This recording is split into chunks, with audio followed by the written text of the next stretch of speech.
So I've had my lift about 9 months, and I just wanted to spend a couple minutes talking about the lift, my perception of it, how it all came about, that sort of thing.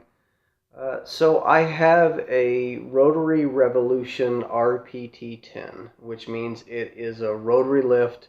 Revolution means it's not U.S. made; it's actually Chinese made, but it's fine. Trust me, it's fine. And then the 10 is it's a 10,000 pound capacity.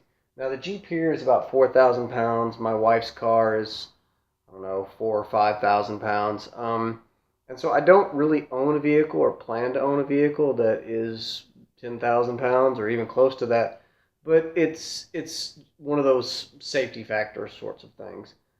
Additionally, the I priced out when I was looking at the lift. I priced out the 9,000 pound as well, and the difference between the 9,000 pound and the 10,000 was just tiny. So I went with this.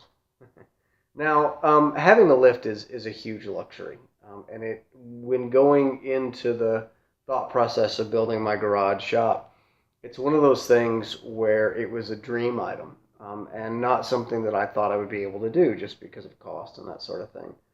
But doing a little research, I lucked out in here in Seattle in that I found a wholesale distributor that lives literally down the street from me, and he is equipped so many shops here locally with basically the same configuration, mostly 9,000, but also 10,000 pound and a few 12,000 pound lifts. Having someone here locally that sail and service a lift was a big deal, and then he also did the installation. And because he's a neighbor, I kind of got the sweet brother-in-law deal, and I paid about that much more than his cost on it plus freight. And then my install was half from him what anybody else quoted me. And so that being the case, it made it so that I could actually afford it. And then the dream of having a lift, my own lift in my own shop, was became a reality. And again, it was all in the planning stages of the garage. I actually purchased the lift about a month before we started on the slab pour. So that way, the footings that I poured in the slab and everything, it's done specifically for this two-post lift. Um, yeah, I've had seven different vehicles on the lift. Everything from changing the oil, looking at leaks, swapping tires, that sort of thing. I'm working on the Jeep now. I actually use the lift in the paint prep process. A lot of P's. Uh, to get where I am now. It's been just a game changer. I don't want to go back. I just don't. I still have my jack stands, but I gave my ramps. I had a pair of steel ramps that I'd had for years and years. I actually gave them away. Having a lift has been just really nice in the way of both doing things for myself and for other people, as well as my father-in-law. I was able to change his oil when he was here visiting.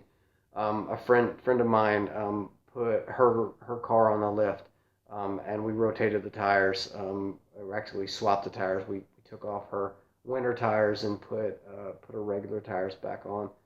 Um, it's everything it was advertised to be. I having someone here locally to service it.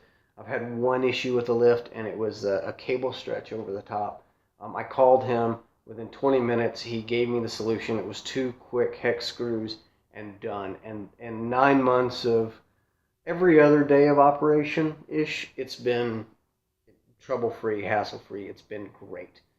Um, the reason that I picked the two post over the four post, I did a lot of my own research, a lot of searching, a lot of looking on the interwebs.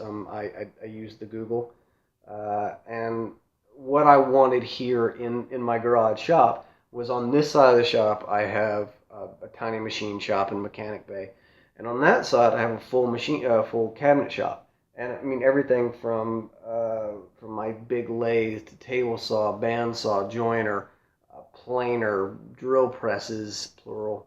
I issues. But my big joiner's bench, all my joinery tools, that sort of thing.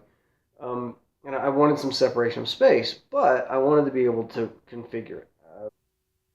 You see that the trailer's up now, and having a lift in here has been great in that I can put the trailer up, I can pull the Jeep in, and then I can reconfigure the cabinet shop side. I can move the machines around because they're all on wheels, for things like putting my wife's car on the other side if need be, like if we go on vacation or we're away from the house for a while. Um, in doing the research, it seemed that a two post with the riser on the top, so not the bar underneath, so it gives you a completely clear span, was really the way to go for that sort of flexibility. And it's worked really well. The only downside of having a two post is it's not as user friendly is having a four post. There is a much higher pucker factor when putting a strange vehicle on for the first time. You know, is it sitting center of mass? Is it sitting center of weight? Do I have the pads on correctly? Do I have the correct spacers on the pads to get them up above, like my Nerf bars on the Jeep or a trim piece on somebody else's car? Am I using the right pad with the slot in it on unibody? Is it turned the right way? A four-post lift isn't like that. You pull it up and then you raise it and done. Uh, some people say with a four-post lift that there is, where you can't change the tires, you can't do brake work, you can't do suspension. Not really. They actually make a sliding frame jack for them now. It's a little expensive and it's an add-on, but that way you can raise it up above where the treads are, and you can do exactly the same kind of work on a four post as you can on a two post. So I guess hindsight being 2020, and if I ever build another garage, I will probably go with a 10 or 12,000 pound four post. My two post is awesome, and I love it. It's one of those lessons learned. I don't have envy of somebody that has a four post versus my two post. It's really great for my garage for what I do. One quick thing about that is I'm 5'8". I'm 5'9" with a hat on, right? And as you can see, I clear it mostly. I just bend down when I'm actually walking this way or that way around. But if you were 6 foot tall or any taller than say 5'6", this is a possibility to smack yourself. I have hit my head one time, and now I have this just innate ability of spatial reasoning as I walk around. I'm just constantly ducking, so I don't smack myself anymore. It only takes one time. So yeah, that's the lift. That is my 2 cents and my experience with it. I'm very, very, very happy with it, and the fact that we were able to afford it and put it in the garage.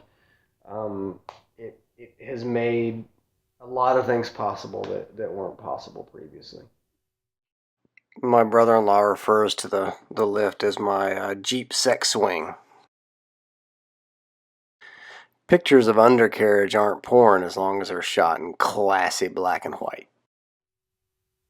So I sat here and I talked and talked and talked about the lift and showed you some pictures, but one of the things that you didn't see is the lift actually moving to show that it works. So I recorded a video a couple weeks ago that I'll show with the Jeep under it and the trailer coming down and going back up, that sort of thing. Just kind of the operation of the lift and how that all works.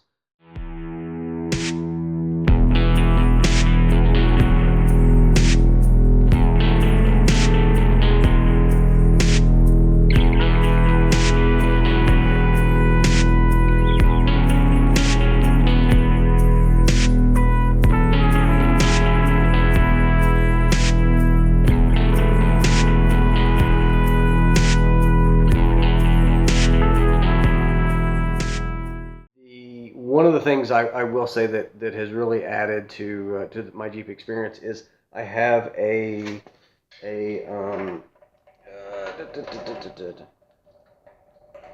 I have this bad boy here, which it's able to raise and lower to help facilitate the changing of oil, which makes things super awesome and super easy. Just make sure that it's clear of all. If you have a lift, or you're getting a lift and you're going to buy one of those, just make sure it's clear of the arms before you raise it or lower it. There may have been one small incident.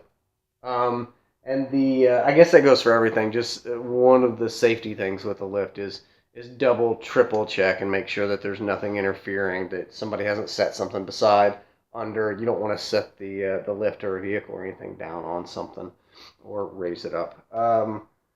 And the other thing is that while you can see the trailers on here and the Jeep's under, the Jeep doesn't go completely under just because it's sitting on 33s. But my wife's car does go under, and it'll go under with the Jeep on or the trailer. One of the things about a 4-post versus a 2-post that I kind of want to highlight again is it doesn't matter if you have a brand new car or if you have a 31-year-old car, it's gonna leak. The Jeep is super tight. While it's getting painted, it's been through fully mechanically, but I still have the tiniest little leak at my transfer case, and then just the tiniest little drip every now and then from my power steering pump. And what that means is that if something's parked under it may get a drop on it. Now, I don't know about you, but if my wife's car was underneath the Jeep on the lift and it got a spot of oil anywhere on it, that may be my last day on this green earth. So with a 4-post though, you have the ability to put trays in, so you can actually store a vehicle, because the Jeep, while it is my daily driver, it wouldn't be everyone's choice. So you could actually store a vehicle on the 4-post, and then put those trays in. So if you did, when you have a leak, it doesn't drip on the car under it. So it's just another reason why. Again, if I had to completely rebuild a garage or build a new garage someday, that I'm probably leaning more toward the 4-post. I talked about moving things between and having the ground clear and that sort of thing.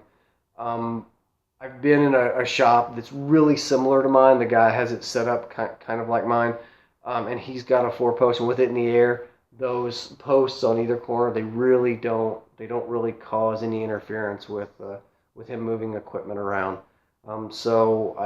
This may be one instance where I may have researched something a little too much or had my mind maybe made up before, but I say again, really happy with the 2-post. For what I use it for its usefulness to me, couldn't be happier.